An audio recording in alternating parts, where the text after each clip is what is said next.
हे सुंदर वरदान जे फक्त स्त्रियांना मिळतं. आई बाबा, मी शाळेत पहिली आले. आई कुठे आहेस तू? आज आपल्या प्राचीला पाहायला पाहुणे मंडळी येणार आहे. जा तयारीला लागा. अहो, पण किती लहान आहे ती. आई माणसाला जेवढं सांगितलं जातं तेवढंच करावं. तेव्हा ऐकलंस ना बाबा काय म्हणाले? मी नाही जाणार तुम्हाला सोडून. समाजातल्या परंपरेला तुझी आई सुद्धा बदलू शकत नाही.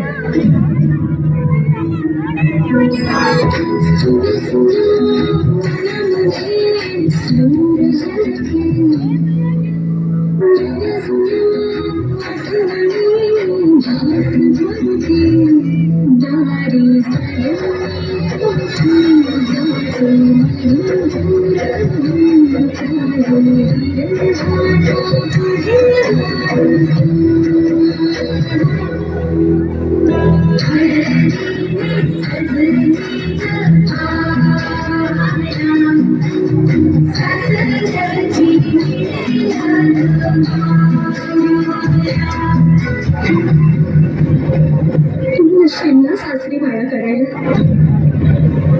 मुलगी म्हणून जन्माला येणं हाच आपला गुण आहे. कसं सांगू, कसं शिकवू तुला?